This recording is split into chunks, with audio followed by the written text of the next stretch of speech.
तीर्थ यात्रा हिंदू संस्कृति का एक अभिन्न अंग है। तीर्थों के लिए तरति पापादि यस्मात् अर्थात तीर्यते अननेन कहा गया है, अर्थात जिसके द्वार उद्धार हो। देवभूमि उत्तराखंड ऋषि मुनियों की तपोभूमि है। यहाँ की सुरभ्य पर्वत श्रृंखलाओं के मध्य स्थित 4 धामों जिसमें यमुनोत्री, गंगोत्री, केदारनाथ एवं बद्रीनाथ की यात्रा को मोक्षदायिनी पर्व से कम नहीं समझा जाता है। पूर्व काल में 4 धाम यात्रा करना काफ़ी कठिन होता था। ऋषिकेश से बद्रीनाथ धाम जाने तक ही करीब 15 से 16 दिन बीत जाते थे। यात्रियों को घने जंगलों के बीच से होकर गुजरना होता था। स्वतंत्रता प्राप्ति से पहले यात्रियों की कठिनाई को देखकर स्वामी विशुद्धानंद ने कई जगह धर्मशालाओं का निर्माण किया था, जिनमें एक चौकीदार होता था जो यात्रियों को चटाई, खाना, बर्तन देने का कार्य करता था। ये धर्मशालाएं प्रायः जो काली कमली बाबा के नाम से मशहूर थी।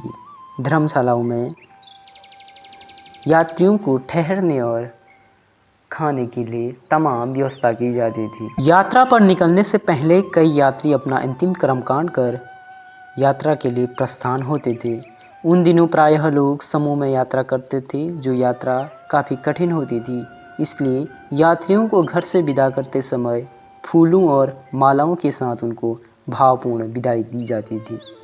कई श्रद्धालु तो इसको मोक्ष यात्रा मानकर यात्रा के दौरान ही प्राण त्याग कर मोक्ष प्राप्ति की ओर अभिलाषा रखते थे। समय व्यतीत होने के साथ साथ विकास का दौर भी प्रारंभ हुआ और सड़कों के निर्माण से 4 धाम यात्रा अत्यंत सुगम और सरल होगी। शास्त्रों के अनुसार 4 धाम यात्रा यमुनोत्री से आरंभ होकर गंगोत्री, केदारनाथ एवं बद्रीनाथ धाम के दर्शन के पश्चात ही समाप्त होती है। धार्मिक मान्यता यह भी है कि 4 धाम तभी पूर्ण मानी जाएगी जब आप पंच केदार, पंच बद्री और पंच प्रयागों के दर्शन कर वह स्नान पूर्ण हो जाता है। ये 4 धामों असंख्य आस्थावान जनों के लिए श्रद्धा एवं प्रेरणा के केंद्र बन गए हैं। तो आइए दोस्तों, आज हम उत्तराखंड की 4 धाम जो यमुनोत्री, गंगोत्री, बद्रीनाथ और केदारनाथ के बारे में डिस्कशन करने वाले हैं कि आपकी यात्रा पूर्ण तब मानी जाएगी या शुभ तब मानी जाएगी जब आप पंच बद्री, पंच प्रयाग और पंच केदार के दर्शन कर इन यात्रा में गुजरते हैं। उत्तराखंड के 4 धामों में से जो सबसे पहला धाम आता है वह यमुनोत्री।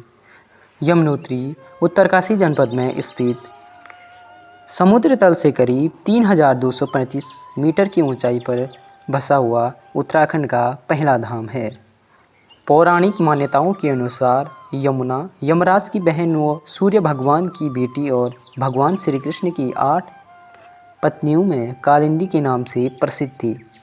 महाभारत के विराट पर्व तथा वन पर्व में कलिंद पर्वत तथा कालिंदी का उल्लेख मिलता है। केदारखंड में यमुना के उद्भव के नामकरण को संबंध कालिंदी नाम से ही प्रचलित है। आप देहरादून के ऋषिकेश से चंबा, धरासू होते हुए बड़कोट पहुंच सकते हैं, जहां से यमुनोत्री करीब 222 किलोमीटर की दूरी पर विराजमान है। दूसरा मार्ग आप हरिद्वार से देहरादून, मसूरी, यमुना, पुल चपटी, डामटा, नौगांव, बड़कोट, हनुमान चट्टी पहुंचकर आप आसानी से यमुनोत्री पहुंच सकते हैं। यहां आप सूर्य कुंड, जो कि अत्यंत गर्म है, विशाल दिव्य शिला और यमुना देवी मंदिर के दर्शन कर आप गंगोत्री के लिए प्रस्थान कर सकते हैं। तो गंगोत्री की मान्यताओं की बात की जाए तो नागधीराज हिमालय और उसकी पत्नी मैना ने यहीं पर कई वर्ष तपस्या की थी। कालांतर में सागर के वंशज महाराज भगीरथ ने तपस्या करके धरती पर पुनीत प्रवाह बिखरने के लिए गंगा जी को धरती पर लाने का उपक्रम किया था। गंगा अपने उद्गम गोमुख से निकलकर सगर के पुत्रों को सद्गति देते हुए 2500 किलोमीटर की यात्रा पूरी कर गंगा सागर तक पहुंचती है। गंगोत्री धाम में आप गंगोत्री मंदिर और डूबा हुआ शिवलिंग के दर्शन कर आप श्री केदारनाथ के लिए प्रस्थान कर सकते हैं।